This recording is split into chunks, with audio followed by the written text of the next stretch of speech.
All right, good morning. Good morning. Good morning. All right, let's go ahead and get started. My name is Fred Van Dorp. I am still the settlement director of the state auditor's office, although I don't think I look as much like the guy who presented last time. Okay, today we are scheduled for 60 minutes of presentation time. In the past, that had meant several sort of shorter presentations by multiple members of our staff, but today I'm feeling quite selfish, and I'm going to try to take the full 60 minutes on my own. How the times have changed. I was not too long ago where I used to tell State Board of Accounts, just give me between 5 and 7 minutes. I will talk too quietly and too quickly through the entire presentation, and then we'll post the slides so they get a chance to see them. I would like to start with something that I have not done, that I don't quite do enough. So although Ryan won't get a chance to present today, I would like to take a moment to recognize him and the contributions that he makes to the department. I mean, his voice is a very loud one in terms of constantly seeking process improvement, trying to find faster ways, trying to find more efficient ways for us to be a better service to you and your offices. He's quite interested in making sure we're expanding our output. I couldn't imagine that we would be where we are today without his efforts, and I can't imagine we would be able to accomplish some of the goals that we hope to accomplish in the next few months without him. So if you will do me a favor and help me embarrass this young man by giving him a round of applause in the back.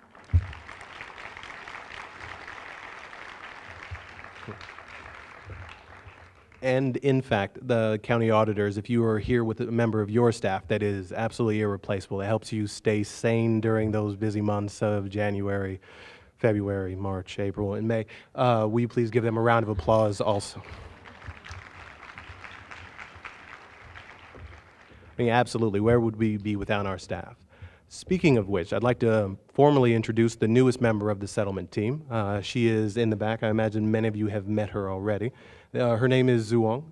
This is day, what did we figure out, 23 with the settlement department. And so she's going to do a 45-minute presentation on circuit breaker Next time. So we were very lucky to have her. She actually came into our office as an intern, right? And then as we got a chance to see the quality of work that she was able to create when it came time to fill the position permanently, she was our leading candidate. We're very lucky to have her. I asked her if there was something she wanted to share, and her favorite song by the Backstreet Boys. All right. Now, before we officially start the presentation, I think we should take a moment to address the elephant in the room. There have been a couple rumors floating around, and I just want to take a moment to address those. First, I did not pull my hair out during the abstract process. That is not true. That is not how it happened. And then second, I did not lose the hair in an unfortunate bubblegum incident. That also patently untrue. I deny those allegations. But where's Greg at? Greg. All right. So not Greg. Let's go with Ryan. If you ever decide that you're going to grow your hair out, right, and you're going to grow your dreadlocks down to your arm, and you find yourself in a barber's chair, do not tell them to take some off the top. You tell them to take some off of. Oh. All right. I'm sorry. That's going to have to pass as humor. That's better with spreadsheets than jokes. Now, one more thing, and then I promise I will quit stalling. They say that everybody has to be from somewhere, and for me, that somewhere is Fort Wayne. I was actually born and raised here. This is where I got a chance to, this is where I learned the 3 R's of reading, writing, and arithmetic, how to ride a bike, how to throw a baseball, how to roller skate. The first car accident I was ever in, it was about a quarter mile that way, and it's a fantastic story, but we'll absolutely save that for another time. Now, in fact, I have a brother who still lives in Fort Wayne, and he is standing here on our right. He actually works in the building. I love that he looks more like I do. He looks more like I used to than I do now. Yeah, this is my brother Will. He works here at the Grand Wayne Center. So if you have seen him around, and he looked familiar, but you couldn't quite put your finger on what it was about him, that's it. That's my brother. All right. That's it. Thank you. All right. All right. All right, let's get to it. Let's get to it. Now, this is a presentation I've been dreading giving. Now, it's not because I'm nervous anymore. I actually feel more comfortable, and you guys are a fantastic audience to present to. Part of the reason why I've been sort of dreading this presentation is it's unlike the presentations that we've given in the past.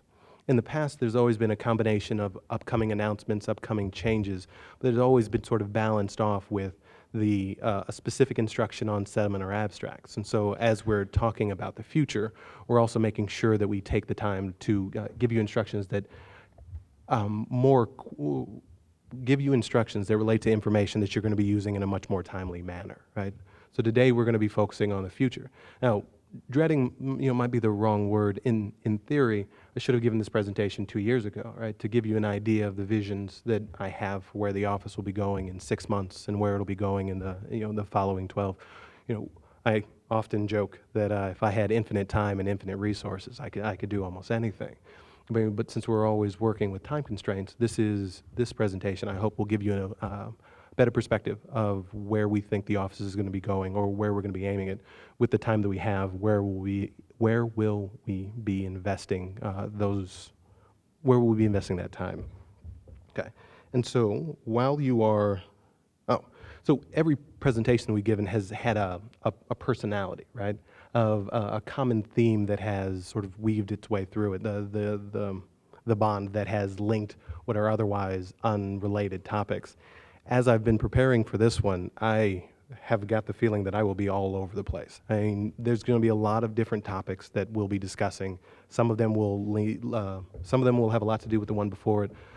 Other topics will seem like they come out of nowhere. It's all information that we need to cover. It's just this is the opportunity to cover, sort of to clean out the closets. Our spring conference is going to turn into sort of our spring cleaning. Okay. Now, while you're still on my side, let's start with a big one.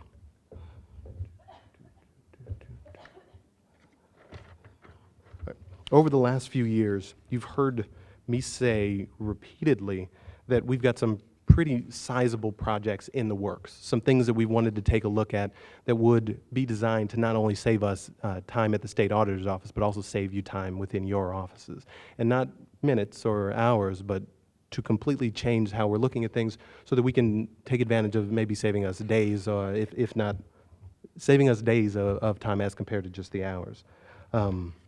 What that project looks like is what we're affectionately referring to as the Gateway Initiative. This is a joint project between the State Auditor's Office and the Department of Local Government Finance to drastically change how we consider abstract reporting, abstract submission, and the abstract review. The goal of the project is to change the abstract from a manually reviewed Excel spreadsheet that is submitted to an online digital approach that would be through the gateway system. We're essentially trying to modernize how we're looking at the abstract. The gateway would be configured to receive a file, and then from there the gateway would be considered to receive a file, and then it would perform the review that we're currently doing by hand. Now, it's not that there's necessarily a problem with how sorry, looking for that page. All right, if we look at the current process, it's not that it's not correctly and accurately producing results. There are a number of times and places where we just feel like we can take advantage of some improvements. If sort of taking a look at the project as if we were starting this from the ground up, how would we review the abstract information? What are our goals, and what's the best way to accomplish those things? If we look at the life cycle at a mile-high level, right, or if we look at the abstract process at the mile-high level, we can see that there's many times where there's information that's changing hands between the county and the state, between the state and the state, between the state and the county. Now, I understand this is a dangerous oversimplification, but you've got the counties submitting their AVs to the DLGF. You've got AOS and Legislative Services and DLGF, or LSA, and DLGF working together to finalize the format of the abstract that we're providing to the software vendors. We have got the certified rates being provided by the Department of Local Government Finance to the counties. We have got DLGF providing the abstract to the auditor's office. We have the auditor's office changing the abstract that we've received from DLGF before sending it out to your offices. We've got your offices filling out the abstract and sending it back to us. We've got the auditor's office sending it back to, or notifying DLGF and Legislative Services that the abstract has been approved, and we have the LSA reaching out to the county for additional follow-up questions. Now, that is not, like I said, it's a gross oversimplification, but it's not wholly inaccurate. I mean, the number of times that information is moving back and forth are all places where, if we were to design the process from the ground up, are maybe places where we would look at trying to streamline the process. We're hoping that the Gateway project, or we are expecting that the Gateway project will help to eliminate some of those back and forth steps. Now, there are several advantages that we could talk about, but I would like to limit it to at least these first four. Ooh, apologies. All right, so again, oversimplification, but in envisioning how we expect the new process to work, the Gateway system would be loaded initially, or at the beginning of the process, with some of the information that we can't collect directly from the software systems. In that case, we'd be looking at your existing LOID, or your potentially rename your lit distributions. We'd be looking at information that was collected during settlement. We'd be looking at the previous year abstract information, phase-in information, the MTE, and even assessed value information would be loaded in the Gateway before you got started. Step 2 in the process would be you would upload a flat file, a text file, some extract from your software system, and that would be loaded into the Gateway system. From there, Gateway would take you through a series of steps and reviews that would be simulating the process that we are currently doing by hand. And then once you've successfully made it through all those review steps, the abstract would be approved, and the abstract would be approved. You would know it at the time, and then the Gateway system would be able to provide you with the circuit breaker files, the circuit breaker adjusted abstract. When you finished your review, the system would provide you with everything that you were already getting from our office. That's the goal. And again, that's the mile-high level, and there's a million decisions we'll be making between our actual go-live date and now to make that happen. But this is sort of the vision for the process. Now, from there, let's take a look at some of the advantages we hope to. Let's take a look at some of the advantages we hope to recognize by taking a new look at this approach. I mean, the first one I hope is the big one. The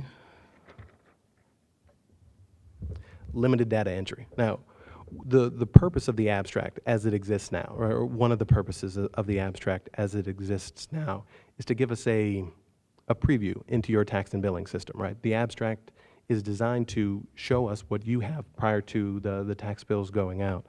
But the practice of that is, your software vendors are providing you with what we've heard called the winter abstract, information, a summarized information from your software system that you're loading into our spreadsheet so that we can review your software system. Now, although we are able to identify some issues through that process, more often than not, we're evaluating your ability to enter 10,000 cells worth of data entry. I mean, we're finding places where numbers were just transposed, which happens when data entry is involved. We're not necessarily focused only on getting that as accurate a picture as possible of the information from your software system.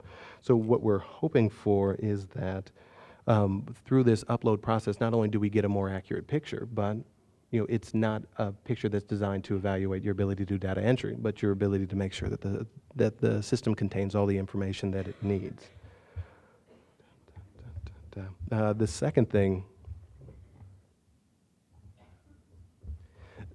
second thing is more of a personal issue. You guys have been fantastic in not mentioning that there's always that for the last 2 years there's been a bottleneck at the state auditor's office in terms of our ability to process that review. I say quite proudly this year that it was about a day-and-a-half turnaround from the time that the abstract was first submitted and we received it to the time that we were able to inform the counties of their pre-approval notice. Now, a day and a half doesn't sound like it's that long unless you're waiting for your crush to text you back, or you've got your hand on a hot stove, or you're waiting to find out from the state auditor's office whether or not your abstract has been approved, and you can continue on with a much longer process. what we're hoping that this process will allow us to do is to help reduce some of that dark time, right, of times when you've made a submission and we are in the process of reviewing, but we still haven't either contacted you back or haven't sent out our follow-up questions. The other place we're hoping to sort of save time relates to the state's or our office's ability to turn around those circuit breaker adjusted abstract and the circuit breaker adjusted abstract and those circuit breaker files that our office provides.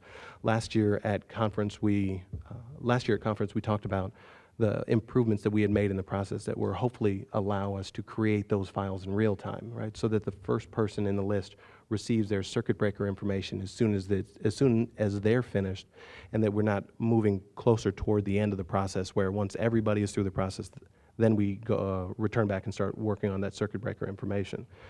Through Gateway, what we're hoping to be able to accomplish is that once you're finished with the review, you have that final file, that final version of the abstract, and any additional files that your county would need if circuit breaker would be applicable.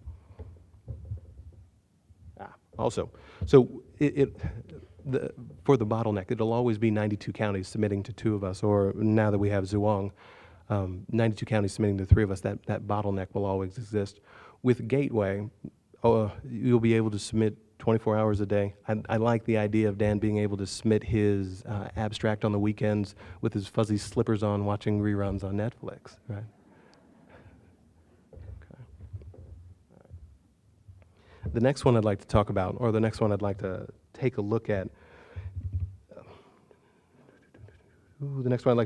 is, this process isn't designed, or the goal of this process isn't to recreate what we're currently doing. I mean, if you're going to be ambitious, we might as well aim big. All right, I should have taken a moment at the beginning. Every year, State Board of Accounts gives us plenty of lead time to finish our presentations and to provide it to them in advance so they can put it onto their website. And each time they ask me if I'll have it done in time, I look at them with a big smile and say, of course. And when we get closer to presentation, when we get closer to the due date, I always seem to need more time. This presentation will be emailed out at the end of, this presentation will be emailed to everyone in the room by the end of the day. It is also currently posted on the state auditor's website if you've got access to that, if you wanted to follow along that way. One day I will have this presentation done before conference, but okay. I just saw the people taking pictures and it took me a second to figure out what they were photoing. Okay. All right, so if you're going to be ambitious, well, we might as well aim big. There are portions of the review that we know that different agencies are asking similar questions, right? So as you initially start submitting your AV information, you're getting questions from the Department of Local Government Finances. They compare your AV information to last year. When you submit your property tax relief information, you're getting questions from the auditor's office about the changes from this year compared to last year. When you submit your abstract, you're getting questions from the auditor's office, the same questions from the auditor's office about this year compared to last year. And then when LSA finishes their review, they're asking those same sort of questions. One of the things we're hoping to accomplish with this project is to consolidate some of those areas of places where the same information is where you've already answered the question. It gives us a place where we can track that. Right, so that we can see the relationship between what was originally reported to what was finally made it onto the abstract. Now, when we look at the information that those 3 groups are reviewing, they're not the same.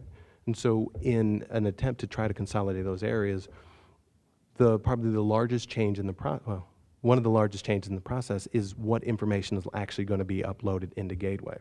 Now, currently, we are looking at a summary of information coming out of your software system being loaded into the spreadsheet. The flat file that we are working with your tax and billing software vendors to create won't contain summary information as much as it will contain individual parcel level details. Okay.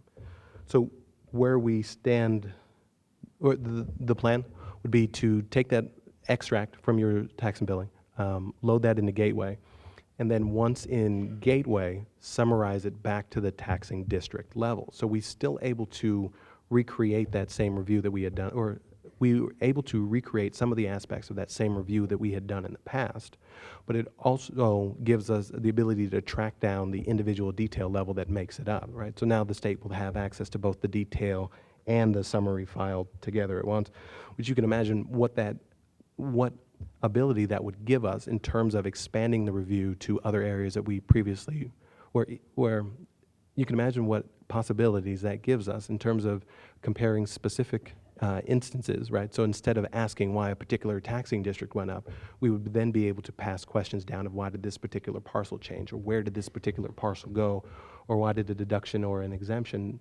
why was it reported last year but wasn't reported this year, as compared to what we're asking now of this particular taxing district either met or did not meet a particular threshold, and then asking more general questions.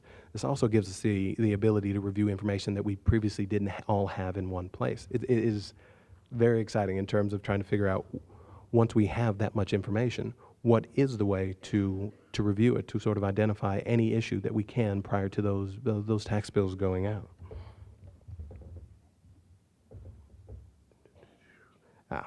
Now, in addition to one of the other advantages of the project deals with the relationship between that detail information. I mean, we have grown accustomed to the way that the abstract is laid out, right? In terms of its reporting requirements, like where you're able to find different pieces of information on the abstract. But with the process in place to design a database that will contain that information, it significantly opens up our reporting capabilities. Now, the abstract is nothing short of a masterpiece in terms of the way it's laid out. The macro-based navigation, the different sections that once you've got a toehold into it, you know where you can look to find it. But the abstract was designed to facilitate data entry, not necessarily to give us the best ability. It was designed to facilitate data entry and calculation, but not necessarily reporting. I mean, you can find the information you're looking for, but you really have to bounce around to different sections. Now, this next slide didn't make it to the presentation they made on the website. I had a vision, and I don't think I quite pulled it off. And what we're going to see is going to be kind of small, so if you'll just bear with me for a second. All right, so what we're looking at here is a picture of, is an extract from an abstract where we're looking at section 1B. Now, that approved tax rate that appears in the green, if you wanted to see where that value came from, it was calculated on the sheet. But in that cell, it will tell you that that cell references a different cell. So the second picture is what happens when you move from section 1B to section 5 of when you go down to the cell that originally references, well, it references 3 additional cells. And when you go to that GC206, which is that third picture, well, that cell references 3 different cells. And so to find the value that's reported at the top, we've now gone to 1, 2, 7. You know, we've gone to 12 other cells to try to recreate that calculation. Now, the math on the spreadsheet works, but trying to drill down to that individual level, it can prove to be a little bit difficult to try to point to how that number was calculated. Under the new gateway approach, what we'll be able to do is, under the new gateway approach, there's a significant amount of effort being made towards the outputs, the reports, right? What information are we interested in, and what's the best way to lay out that info? Now, the calculations aren't going to change, but the presentation of the information, we've got a lot more options in terms of laying it out. Now, in initial meetings, a few of the initial, I should say, we'll still be able to, at least initially, recreate the existing format so that we can see sort of the before and the after, a transitional phase as we continue to move forward. But once the project is fully realized, I mean, these are some of the initial reports that have been recommended, have been requested, of information that's laid out in a different way. Right. So instead of just being summarized at the taxing district level, what about a report that looks at this more from a fund perspective, or one that has the ability to move your townships into one place or your cities and towns into another, instead of as they're being listed currently alphabetically by township. Right. We've got more options with the information in the database format.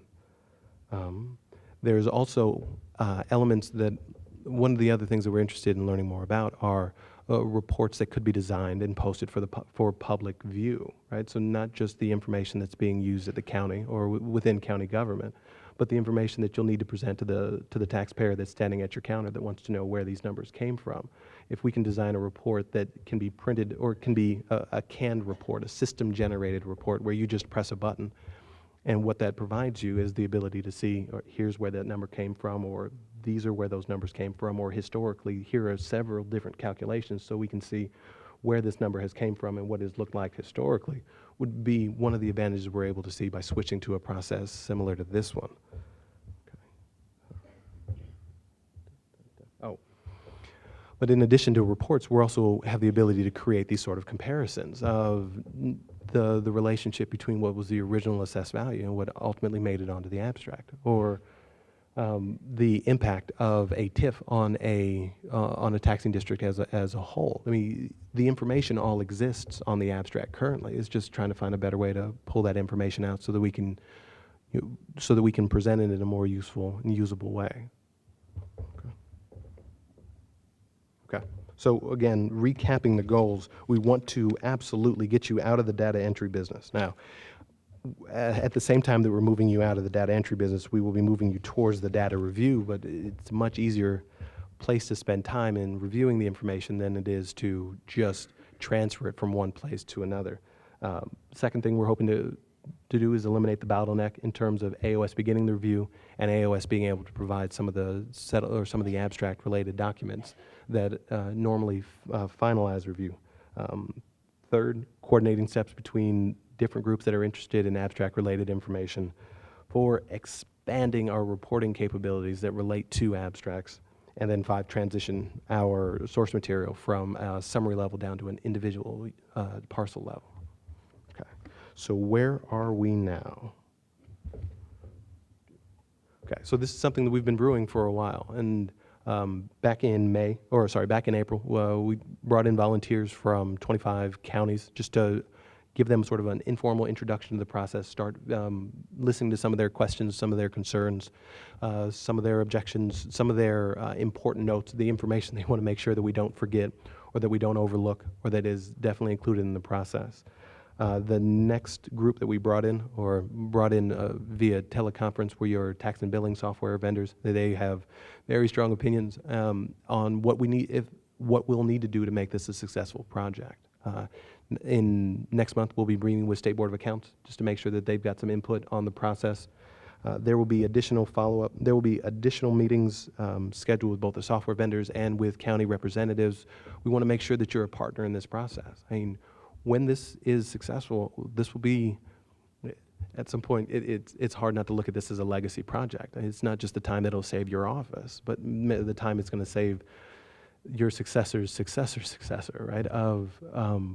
This is a significant change in what we're doing, but we want to make sure that we've got as much county input as we can get on it. We want to make sure we get as much county input as we can to make sure that this thing is able to be successful. Okay. If it sounds like there's a catch, there is. Okay, so we are working together to design a statewide process, right, that works at the state level. But we know that there exist specific instances within counties, the unique functions that make each county a little different, that we'll need to make sure are programmed in this review so that it doesn't just work at the state, but it works for each and every of the 92 counties. In order to make sure that we haven't overlooked anything, that will require the counties to do some element of testing. We'll make sure that the system works as designed, but we can't necessarily make sure that that's going to work for every single county. So as testing opportunities arise, making sure that you are able to carve out even a little bit of time to find out how the system is working, just to see what it looks like. Your opinions will be used to drive that process forward. Places where we may not see the advantage, but you're able to explain why we'd want to lay out a form a particular way, why we want to format it a certain way, the different things that you would like to review, other avenues of reviews that may have not been considered. The more opinions you're able to provide us, the better projects we'll be able to pull out, the better databases we'll be able to create, a better final product that we'll be able to come up with. One of the other things that's exciting about this project is about you will have that opportunity to test in a non-production environment, in a sandbox, right? The ability to see the system before the system is fully realized, of a place where you can go to see the system work, right? is a feature of this project that we're hoping that you guys are able to take advantage of. Okay, so our goal date.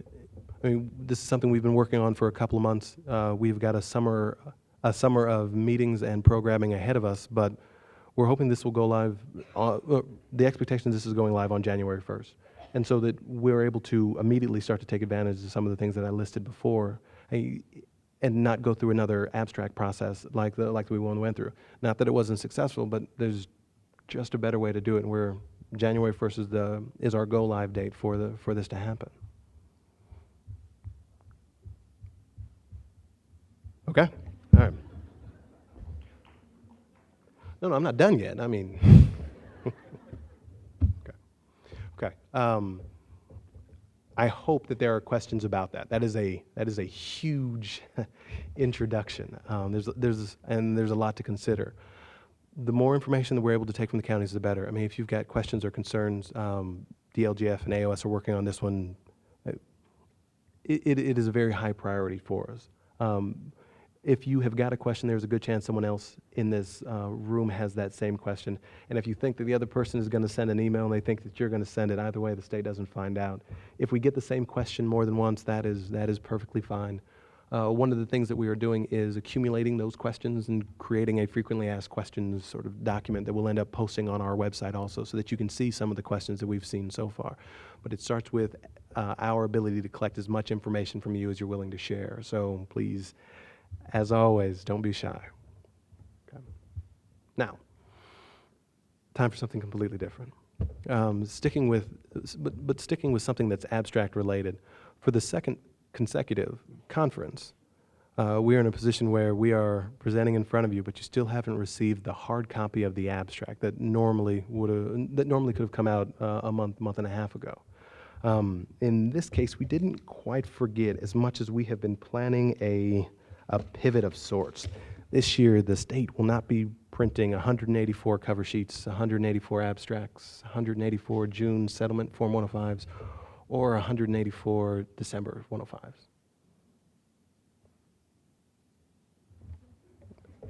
This is an easy crowd. This is an easy crowd. Okay. So as much as I want to believe that the state auditor's office is the most, the state auditor's office answers to no one, that is not a decision that we can necessarily make unilaterally. And so there are a couple things we need to cover about why we feel like we're able to make that transition away from printing off those hard copies versus why we feel like we can make that transition away from printing off those hard copies. Now, if we look at what that signature was designed to accomplish. Now, if we look at what that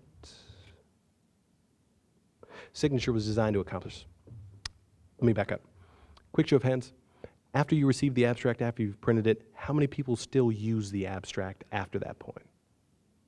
Okay. And how many people have been hanging on to it because they've had to? Okay. All right, so this is one of the things that we were looking at trying to reduce. I mean, there's a paperless initiative within our office just to try to cut down on some of those, to cut down on printing.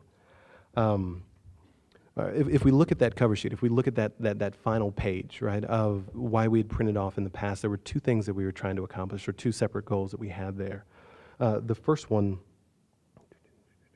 in addition to serving as a bookend for the abstract process, that abstract served two purposes. All right, the first one was a collection of a signature from your office, right? So for all of our back and forth, for all of the emails, we never really had an official verification that this is the abstract we are going with. Here are the numbers that we are providing. We agree that this is what we have agreed to. That signature was our way of collecting that one, right? And so right there on the front page it said I, blank, county auditor's name of county do hereby certify, and so on. Now, in the past, collecting that wet signature was the best way to get that certification. But as we continue to see increased amount of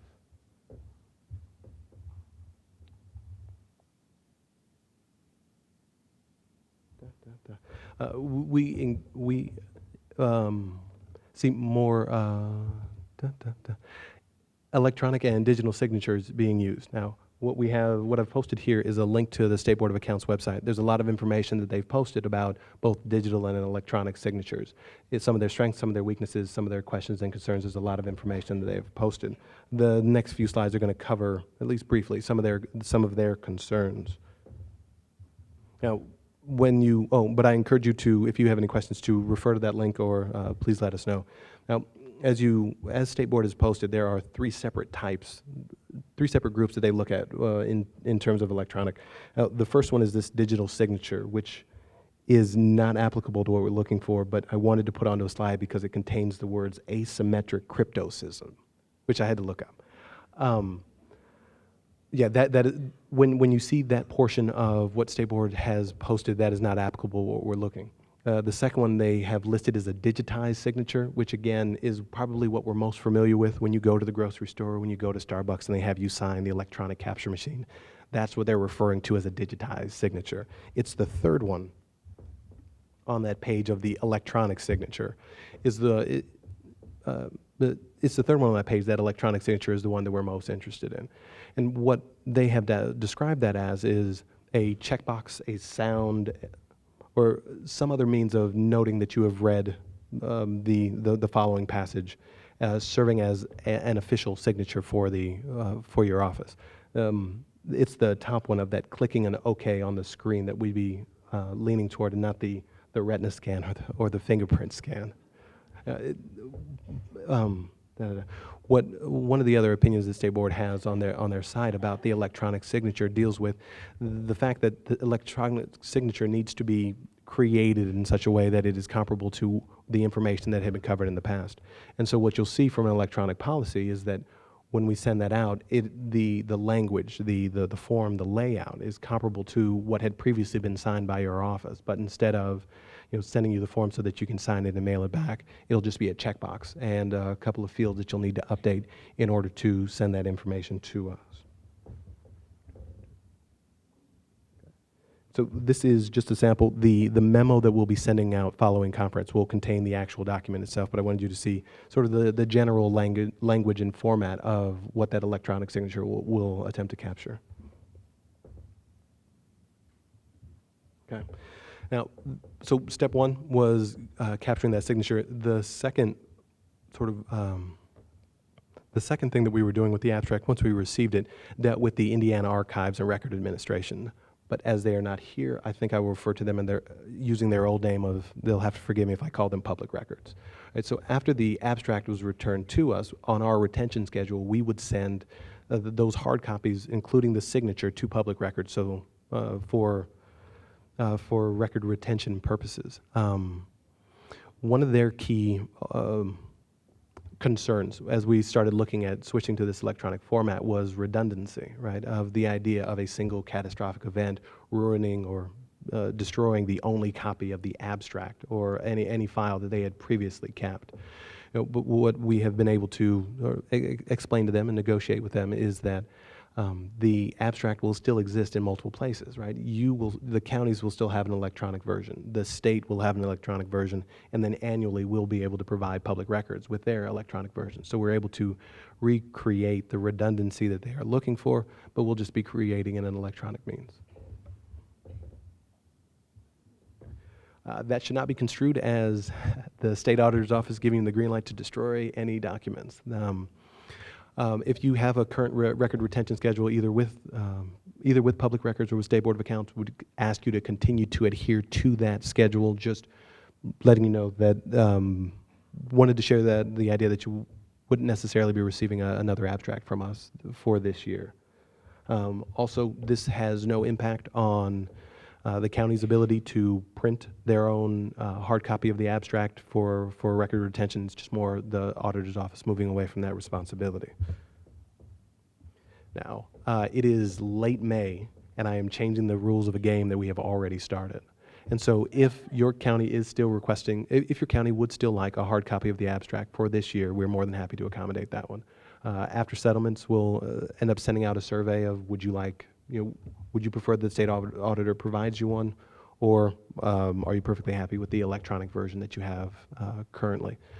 But in that same line, we will be collecting electronic signatures from all 92 so that we have that for our records. Okay. Time for something completely new.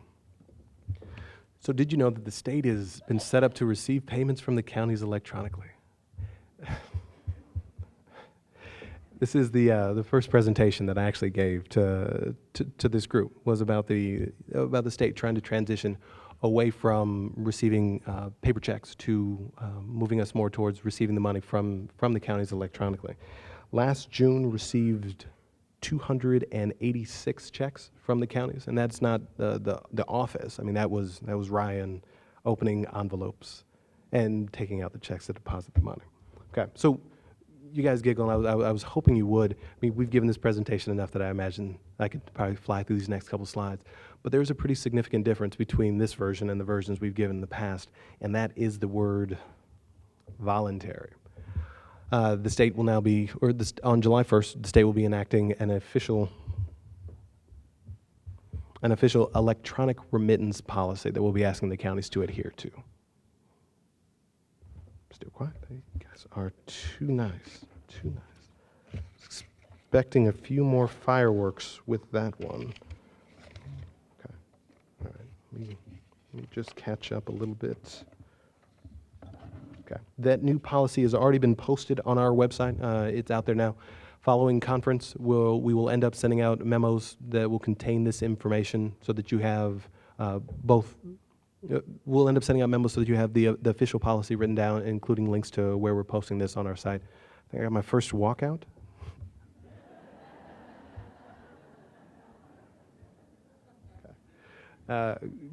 Couple of notes. All right, this is the state auditor's policy. So payments that are currently going to State Board of Accounts or the state budget agency are not covered by this, or State Budget Agency, State Board of Accounts, or any other state agency are not covered by this one. We are only looking at payments that are coming to our office. This is a list, although albeit kind of small, of the payments we're looking at. 4 major groups: judges supplemental, fines and forfeitures, any and all settlement-related funds, settlement-related monies, and the fines and fees. Right, so Section C from the 105. These are the payments we're looking at. Again, as much as I want to believe that the auditor's office is all-powerful, we know that there are exceptions. And so already included in the policy is the ability to apply for a waiver, although I will give you, although in the interest of full disclosure, the waiver requirement will be evaluated by the state auditor's office. Now, if there is a legitimate concern, or as we've made this presentation in the past, we haven't heard any objections in terms of the ability to remit money electronically. It was more of waiting for the auditor to create a policy in which you guys could, to create a policy that you guys could enact or reference when questioned. But if the policy does create if the policy is unable to be enacted within the county, either because there isn't a bank, either because the bank can't receive electronic payments, or because the financial institution isn't isn't nearby, there is already built into the process the ability to apply for the waiver. But our goal here is to sort of modernize how we're receiving the money, and so the waiver will be vetted pretty well. But if there is something that we hadn't foreseen, that is part of our process. Okay. So what happened, right? I like this policy a lot more when it was voluntary, is what I'm hoping that you're thinking at this point. Well, the short version is last June. All right, so during the settlement process, we were able to, on the documents that we collect from you, we're able to figure out exactly how much money we're planning to collect before the June 30th deadline. In that process, we were able to figure out that it was $111 million that was going to move from your office to ours. Last year, we left $11 million on the table in terms of checks that were in transit. Now, the difference between May 1st and May 2nd isn't very high, and the difference between Tuesday and Wednesday generally isn't generally that noticeable. But the difference between receiving money on June 30th and receiving that money on July 1st is significant. I mean, not only did the state manage to understate its revenue collections by $11 million last year, but we're going to overstate it by the $11 million that we collected so far this year. So if you picture the legislature trying to figure out if some of the changes that they have put into place helped, at the end of the year, they're able to see that, well, our revenue projections came in too low. So if they overreact and something else changes, whatever change they make could come in $11 million too high. What we're hoping is that with this electronic policy, we're able to more closely stay on our, more closely adhere to the due dates, the timelines that currently exist in statute in terms of remitting money or the state collecting money. But that is, we will touch on that again in just a moment. Okay. So why July 1st? If this is so important, why not make it effective immediately? And again, there are a couple different ways that we communicate with the counties. I mean, some of that is mostly email and telephone. But with a policy change of this size, wanted to wait until conference so that you could actually hear me say it, right? And if wanted to wait till conference so you could actually hear me say it. And by waiting that long, we know that trying to get that policy in place before the end of settlement could have been challenging. So that's why we're aiming for July 1st. Also, it represents the beginning of our fiscal year, which should allow us to start the year fresh, making sure that all payments after July 1st will be coming to us electronically. Next big question is, so what happens if we send a check? As described in the policy, the state auditor's office is reserving the right to send that check back. Right? Where it doesn't contradict with statute, AOS has the ability to prescribe the method in which we expect the payment to be made. In this case, it'll be electronically. The follow-up to this policy is for the state to enact some type of fine or penalty for payments that are sent to our office that don't adhere to our official electronic policy. That is the next step, and it's a route that we're not excited about going down because we're not interested in taking more money out of the counties as much as we are just trying to make sure that we're able to meet those due dates and those deadlines, or move away from the idea that the check is in the mail. Okay. Has anybody told the county treasurer or the state treasurer that we were doing this? We would make a move this size without the blessing of the state treasurer's office, so they're well aware that we are moving down this path. The county treasurers will hear a presentation like this one at their annual conference this summer. They'll hear it directly from our office. What happens next? We will be sending out the electronic payment policies with requesting electronic signatures, showing that you've received those notifications and you understand what it is that the state is transitioning to. Even if your county is already successfully remitting electronically, we're still looking at collecting 92 of these forms to show that we've communicated this one, that you are clear that July 1st is the date that we'll be going with, and what the state auditor's office will be doing if we continue to receive those, if we continue to receive paper checks. Okay. So before, we talked about statutory due dates and deadlines, or just a moment ago we talked about that one. But that shouldn't necessarily be a one-sided conversation. Last fall, the state auditor's office transitioned the watercraft and the education plate distribution back to another state agency. Now, although that payment still comes from the state auditor's office, we were no longer the group that was in charge of initiating the payment. What we're looking at on the right is a listing of the month in which the tax was originally calculated versus the actual distribution date. And I apologize, I did not realize how bad it had gotten until a couple of the offices had brought it to our attention. Now, in this case, it made sense to transition this back to that agency. They were the source of the material. They were providing it to our office, and we were doing the distribution. In short, we either have to get them onto a better schedule, or we'll have to take a look at getting these, or at taking this distribution back. I mean, when we consider the importance of excise in settlement, or more importantly, in the planning and preparation for settlement, these sort of variations in the time put your office in a bind, and then in terms make it more difficult to meet some of the deadlines that our office will then end up holding you to. So we can't both slow you down and then punish you for it. So this is something that we're aware of. This is something we'll be looking at trying to fix as soon as possible. With that said, the April distribution should be, I imagine that you received the EFT notifications either yesterday or you'll be receiving them today. When we were in the office on Tuesday, we were working with that agency to make sure that they understood the importance of getting that payment out the door. The follow-up question, of course, is making sure that they have the documents on the FTP site, so you know what to do with the check once you've, or what to do with the money once you've received it. but wanted to make sure that money was in your hands. At the fall conference, we'll make sure to have a follow-up on, we'll hopefully be able to provide 6 more months with a lot tighter schedule between when the distribution was calculated and when you actually received it. Okay. So, the LOIT to lit transition. This is something that we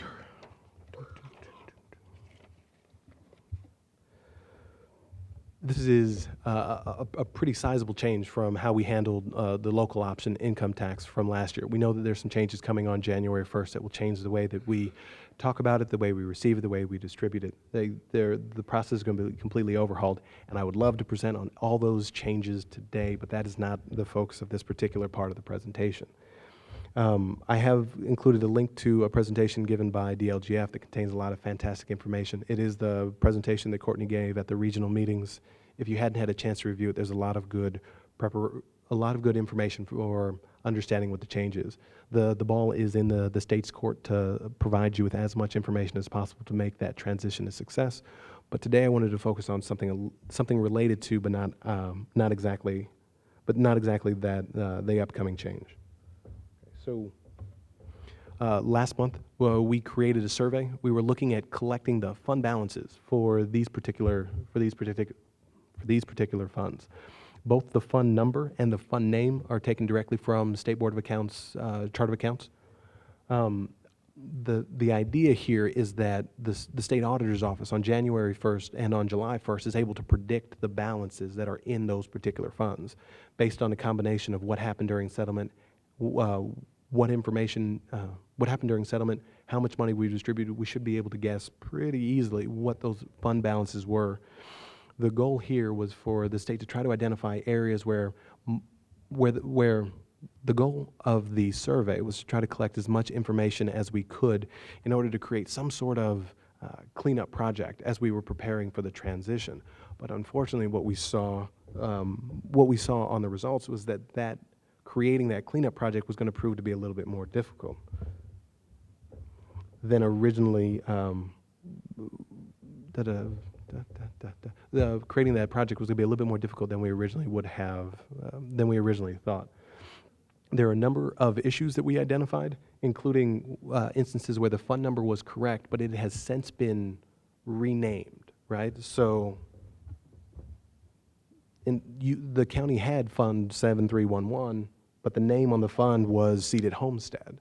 Now, they were using the fund correctly for Seated Homestead, but when we thought we knew what the balance was, it didn't match. It didn't match what was actually there.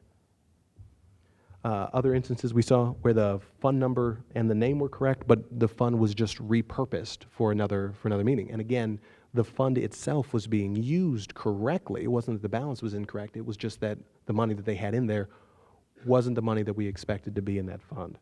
And the last one was kind of the big one of where there was a statutory or a settlement fund that was previously established. There was a home rule fund that had replaced it.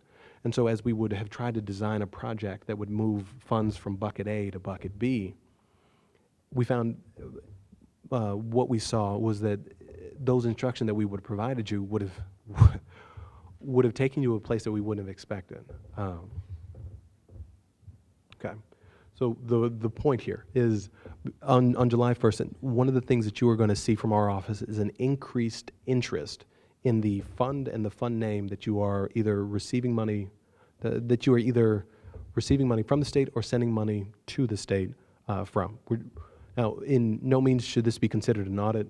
The State Auditor's Office will not audit the County Auditor's Office. That is State Board's. State Board will do that. And in fact, part of Lori's presentation is going to be on. Part of Lori's presentation will be on that topic. But all we're interested in is trying to bring as much uniformity between the counties as possible, so that when we make a sort of a sweeping generalization of a request for information about a particular fund, we will know that the information that we are receiving from all 92 counties will be the same regardless of where it's coming from. Now, to piggyback on that LOIT instance, now prior to January 1st, you will receive more information from our offices about that transition. You will see more information about how to use those new funds, about the new balances. have as much information as you can before we actually make that transition. But yeah, yeah. Okay, I am starting to run long, which is a first. So I'm gonna try to speed this up, especially some of the places where I think this is information that you have heard before. The state has created and posted the new distribution factors. There are several distributions that we do, like the motor vehicle highway, like the local road and street, ABC gallons and cigarette tax, where we use combinations of vehicle registration, NDOT certified road mileage, and current population information to figure out how to distribute the pie. Those factors are updated annually. And have been posted on our website at the link below. These are the factors that we'll be using for the next 12 months. Those updates have been in the system. We'll be using them for the first time with our June distribution. Part of the reason I want to bring it up is that we post those factors online for the different counties to see. Now, we have got terrific contacts within the auditor's office, but we know that this information gets used in multiple places throughout the county. If you will share that we will send out a memo letting you know that those updates have been made. But if you will share that information with your highway department or anyone else who would be interested to know what the state is currently using for those actual distribution factors. But the second part of that is, we receive that information directly from NDOT or BMV or the Census Bureau, but we don't have the same ability to verify that information that you do. If the state has the wrong number if the state has understated your road mileage, or if NDOT has understated to us and we have then uploaded that factor into our system, we will be sending you less of the total than your county is eligible for. So if you'll take a moment to review those to make sure that the information we've entered is accurate and that those are the figures that you would agree with, and let us know if there are any changes. In each case, we'll still end up distributing the same size, but we want to make sure that we are distributing this as equitably as possible. Quick caveat with the population. The population is updated mostly using the 2010 decennial census.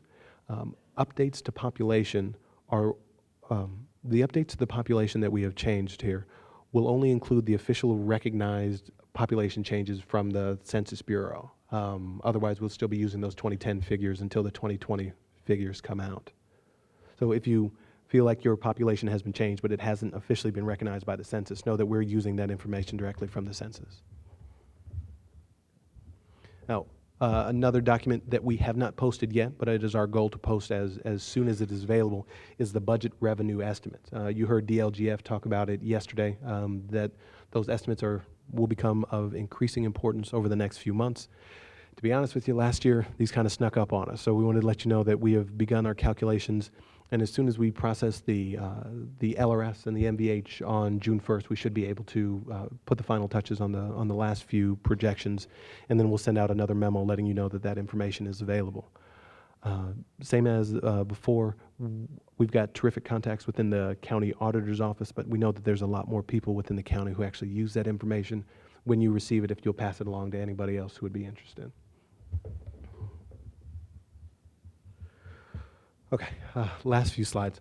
The excise imbalance was a presentation that we gave last fall. What we were looking at doing was, we had noticed a trend. It was something we wanted to highlight leading into December settlement last year.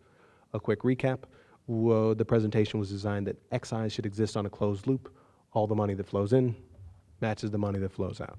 Now, saying that, we know that timing differences will exist between the county auditor and the county treasurer's, between the county auditor and county treasurer, and there's a place on the excise reconciliation spreadsheet to account for those timing differences. But towards the bottom of the spreadsheet, there are excise imbalances, and those are the ones we were really trying to focus on. Places where there was a balance that was sitting there that we weren't quite sure where it came from.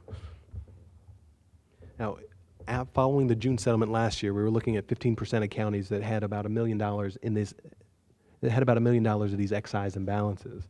But we can see that, pulling that same information from December, that number almost disappeared. I mean, less than $20,000 statewide, and only 4% of counties. So this is fantastic. In terms of, it just means that the money that's flowing in is being accounted for and making its way right to the counties, and there's no gaps, nothing missing, nothing that can't be explained. is the good news. The bad news is now that we've seen it at 4%, there's only one place that it can go, right? We'll either be trying to get that number all the way down to zero, or there's a chance it can come back up. Wanted to thank you for the work that you did to make sure that those balances were able to be distributed last December, and encourage you to keep up the good work. It's something that we're going to be keeping an eye on for the next few years. Okay. 55 minutes into the presentation, I get to say the word settlement. Like it feels like there's something out of balance about that. The manuals have been posted, the files have been posted and reposted, and reposted on your FTP site. You should have all the information from our office as we can provide. From the Mile High level, there aren't very many differences between the process and the review that we took you through last year. The system-generated reports that your software providers are able to generate, we are still looking at accepting. You have everything that you need. We're looking forward to having a solid June settlement. I will say that we have 7 counties that have already submitted, including 4 that have received final approval. So we are off to a fantastic start for the settlement season. And as much as I love speed and want to make sure that you're able to get through this process as soon as you can, we know that there are some differences, right? We know that there are some strong personalities in offices adjacent to yours that may slow you down. So we know that we know that not everybody is able to submit them that early. Just want to encourage you, if there's questions that you have in advance, if there's anything we can do to help, please let us know. Okay. So this is a similar slide to the one we saw at the regional conference. Although we have got 92 counties, one of the things I want to make sure that our office continues to do is takes a look at the process from the state level, right? Of how did we do collectively during the settlement how did we do collectively during the settlement? Now, looking at some of the sort of the metrics that we're using to judge how well we did, here are the ones that I've got presented. Now, first, what we're looking at in that first column are our averages, right? The 2 that I'd like to focus on more than any other ones would be the total number of submissions and the settlement funds collected after June 30th.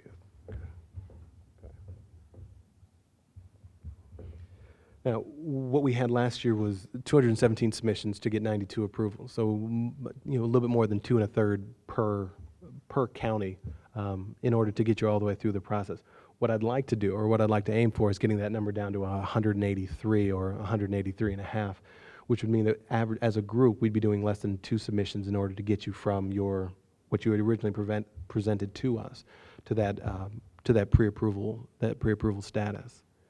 The other goal, and this one is as much related to statute as is anything else, is 100% of the collections. So last year, we were able to quite easily get all 92 counties through the settlement process before June 30th, but still weren't able to collect all the settlement-related monies before that date. This year, that goal has to be this year, the goal that we're pushing is 100% of collections. So not just making sure that you have enough time to work with our office to get your documents approved, but making sure that you have enough time to make sure that money is able to travel from the county to the state so that we can have it received and on the books before June 30th. Now, that the counties with 1 submission, that's what I'm interested in, right? If we can get more than half of you approved on your first try of 1 submission with all the documents we need in order to perform the view, and then to be able to turn that information around and tell you congratulations, and to tell you congratulations. In the fall, we'll take a look to see how we did on these various topics. I won't go through each one of these individually, but we do have some areas we want to make sure that we highlight prior to beginning the settlement process. The one I really want to lean on is number 2 there. Section C is the youngest child on that Form 105. It's important information to move back and forth between us, but it's an area where occasionally we'll see a settlement submitted with no values in that section. We're still going to be asking the same sort of questions that we have historically on Section C, increases and decreases, places where every other county has activity, places where you seem to be too high or too low. We know that you are sort of in in the middle, right? You can only report the amount that the clerk has reported to you, and we trust that you are reporting that information onto the sheet correctly. The questions aren't whether or not that number is correct, but whether or not that is the number that it should be, right? I mean, complete faith that that is what is reflected in your system, but I mean, we've seen instances where the number is significantly too high or too low. It matches what's in their system, and then a month, 2 months, 3 months down the road, there's a request for a refund because it turns out that it wasn't that the auditor's office had put down the wrong number. It's that the clerk had sent them the wrong amount, or that the money had gone into the wrong fund. And so when they went to pull it out, that was the total, but it wasn't necessarily representative of what that fee should have been that made its way to the state. So again, prepare yourself. There will be questions about Section C. There will be lots of questions about Section C. And number 6 on that list is also important. Like we started last year, that Quietus worksheet is one of the last sheets that is filled out during the settlement process, but it's important that that is submitted at the same time as the rest of your documents. What we're trying to do is cut back on some of that back and forth. If we have everything we need, we aren't in a position where we approve all your documents and then request another one. It's just, like I said, aiming for that one submission, that one email back and forth between us. Number 7, geez, I almost worked my way through the entire list. Number 7 is also important. Every time that you make a submission, we're reviewing every document that comes in. And so you will get a thorough and complete list of everything we identified based on the current configurations on that particular document. Or you'll get a thorough and complete list of everything that we identified on that first submission.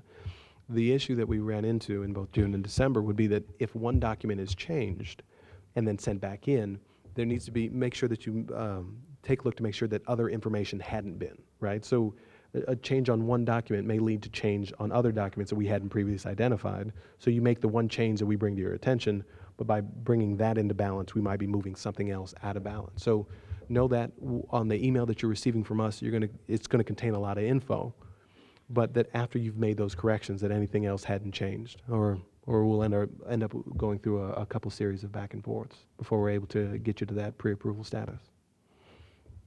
Okay. Lots of information. So I was thinking that I would need to recap all these things to sort of fill the time. These are sort of the takeaways of the presentation. A lot of information to cover in a very short time, I know, but important. Right, of information I want to make sure that you guys are hearing directly from us, that the state is communicating as much as we can, as clearly as possible, so that you know what the expectations are for your office, and you know what you should be able to count on from ours. At this point, I am going to pass it off to Shannon. We'll be around for a couple more hours if you have questions. The @Settlements email account is waiting for your questions about the Gateway Initiative. I've got a voicemail that I'll be looking. Sorry, I've got a telephone, which makes more sense. Of if you've got questions, you got concerns, if there's anything you want to share, please let us know. We're hopefully not too hard to find. All right. Otherwise, thank you for your time. I appreciate it.